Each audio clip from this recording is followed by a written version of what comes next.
Olá, meu nome é Daniele e o tema do vídeo de hoje é: eu tenho um aluno autista, e agora? Então, pessoal, hoje eu vou falar de uma situação, de uma questão que eu acho importantíssimo a gente pensar em primeiro lugar. Então, eu vou fazer só essa colocação no vídeo de hoje e depois nos próximos a gente vai falando.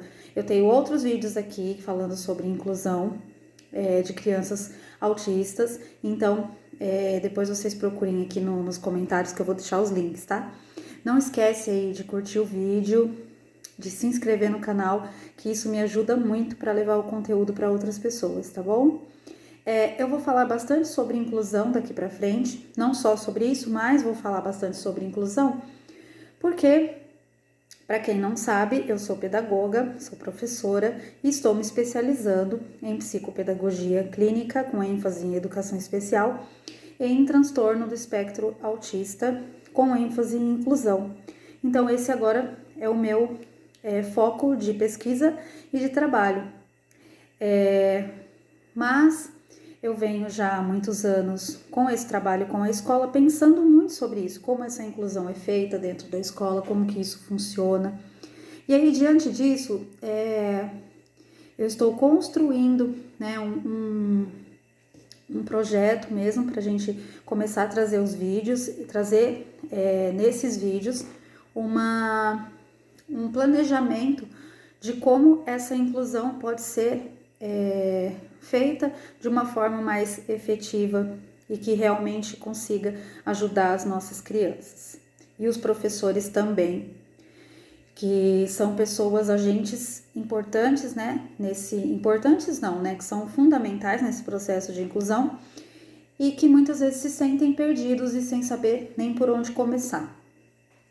Então, acho que a primeira coisa que a gente tem que pensar é que para que a inclusão dessa criança aconteça, a gente precisa tratá-la como um indivíduo. Então, a gente não vai tratar como um autista. A gente não vai pensar assim, é uma criança, é um autista, então eu vou tratar o autismo na escola. Não, eu vou tratar daquele indivíduo que é uma criança que está dentro do espectro, do transtorno do espectro autista. Então, antes mesmo da gente pensar quais as características, o que essa criança pode apresentar de característica do transtorno, que isso é uma coisa que é importante a gente ir pensando no caminho, mas primeiro, o que a gente tem que pensar? Como é esse indivíduo? Como é essa criança? O que ela gosta? O que ela sabe? O que ela não sabe? O que ela pensa? Como ela interage? Como ela se socializa? Como ela reage diante das situações? Claro que muitas coisas a gente vai percebendo no decorrer do tempo, quando a gente vai conhecendo a criança. Mas muitas informações a gente pode conseguir com contato com a família. Então, às vezes eu vejo muito as escolas pecando, os próprios sistemas de ensino pecam muito na questão da inclusão porque excluem a família do processo, né? Então, muitas vezes por pensar assim, mas a mãe, o pai vão intervir na escola, que a escola é uma coisa, a família é outra. Quando a gente trata de criança com necessidades educacionais especiais, a gente precisa pensar que esse contato e esse apoio da família dentro da escola, das decisões e do conhecimento dessa criança, né, do conhecimento da escola em relação a essa criança, é muito fundamental. Então, eu não posso excluir a família desse processo. Então, qual é o primeiro passo que que a escola precisa fazer? Eu matriculei a criança, a mãe avisou, o pai avisou, olha, minha criança tem um laudo. O que a escola precisa fazer?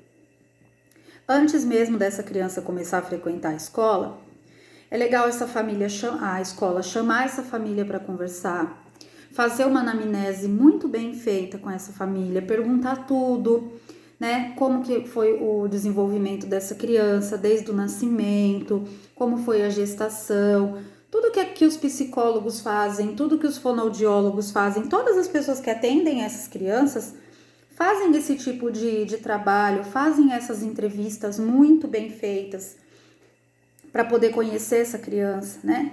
Então, o que a gente pode perguntar também nessa anamnese?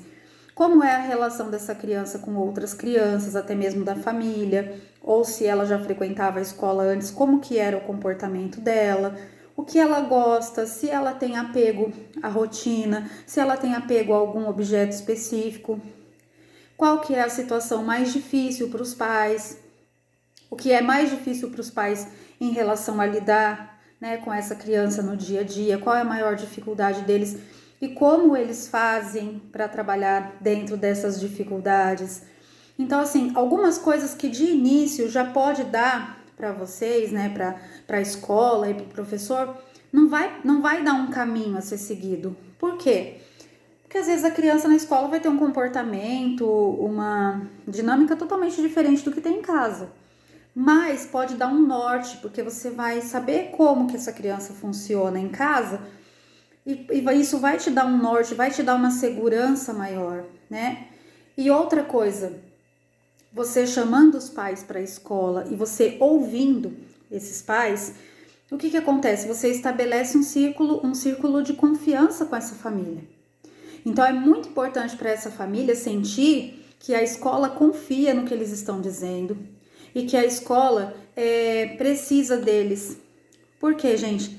É muito difícil para uma mãe e para um pai que tem um filho com necessidades educacionais especiais, em particular aquelas crianças que não sabem falar ainda, né? Que o pai e a mãe sabem que eles não vão chegar em casa, não vão contar como foi o dia, não vão contar o que a professora falou, não vão contar se comeram. Então, assim, é muito fundamental que essa família se sinta acolhida pela escola, que ela sinta segurança em vocês, que ela sabe que vai deixar o filho dela ali e que tudo que acontecer, a escola vai falar para os pais, a escola vai relatar, a escola é um acolhimento, né, diferente, e é um trabalho em conjunto. Então, os pais, eles precisam sentir isso. Se você matricula a criança na escola, vai lá no primeiro dia, coloca a criança no portão, alguém leva a criança embora, essa mãe e esse pai, eles sentem que foi arrancado um pedaço deles, né? Então, assim, é muito complicado a gente agir dessa maneira. Então, assim, a gente precisa colocar, não que o pai e a mãe vão ficar dentro da escola, não é isso, mas a gente precisa agregar, a gente precisa trazer, precisa acolher essa família, que para eles é muito importante. E a partir do momento que a escola tiver estabelecido esse círculo de confiança com essa família, tiver estabelecido um laço com essa mãe, com esse pai dessa criança, vai ficar muito mais fácil chegar na criança, né? Então, hoje eu queria falar sobre esse contato com a família. Então, é muito importante. Outro dia, a semana passada mesmo, eu tenho uma aluna que tem uma síndrome rara, com a qual eu nunca trabalhei, é tão rara que só tem 30 casos registrados no mundo até hoje, né? Então, ela tem uma deficiência intelectual, que é em decorrência da síndrome. E assim, como a gente está em tempo de pandemias e ela tem de pandemia e ela tem imunidade baixa, ela nunca frequentou a escola durante esse ano, né? Então, assim, eu nunca tive contato com a criança. Então, na sexta-feira passada, a mãe veio até a escola para conversar comigo, porque eu estou fazendo uma adaptação, né, das atividades, e é até uma criança que demanda até uma adaptação do currículo mesmo, né? Então, assim, eu não dei espaço para a mãe falar. Então, eu tô aqui falando para vocês uma coisa que eu pensei que eu fiz errado, porque assim, a escola já tinha conversado, já tinha tido esse momento, do qual eu não participei, porque foi no ano passado. Então, acho muito importante isso, que o professor participe de todas as conversas que a escola tiver com os pais. O professor tem que participar, porque é ele quem fica com a criança. O professor ou o agente de suporte ou AT, depende de como vocês chamam aí na cidade de vocês. Mas as pessoas que ficam diretamente com a criança precisam participar dessas reuniões. Enfim, eu não conhecia a família, e aí eu fui na minha ansiedade ali de querer ajudar, de querer explicar para a mãe as atividades, eu comecei a falar para ela, dar dicas de como ela podia fazer e tal. E aí eu percebi que ela olhava para mim e acenava com a cabeça como quem dizia assim, eu já sei das coisas que eu estava falando corriqueiras, do dia a dia, para eles é importante o apoio visual e tal. Aí teve um momento que eu percebi, falei para ela, você já sabe, né? Ela falou, Então eu percebi assim, a mãe conhece a filha, ela já aprendeu a lidar com a filha dela. Então assim, claro que algumas coisas pedagógicas, algumas coisas mais estruturais, a gente vai ter que ajudar essa família. Mas assim, a parte de como lidar com aquele indivíduo, quem vai nos ajudar é a família, é o contrário, né? Muitas vezes eles vão nos ajudar muito mais do que a gente vai ajudar eles. Então é uma troca, né? Então isso que a gente precisa pensar, tá bom? Então o primeiro passo é entrevistar a família, saber sobre essa criança, saber sobre o que ela gosta, saber como fazer ela se sentir à vontade e feliz e confortável no ambiente, para depois a gente começar a pensar em coisas mais estruturais que a gente vai falar nos próximos vídeos, tá bom? Um beijo e tchau, tchau!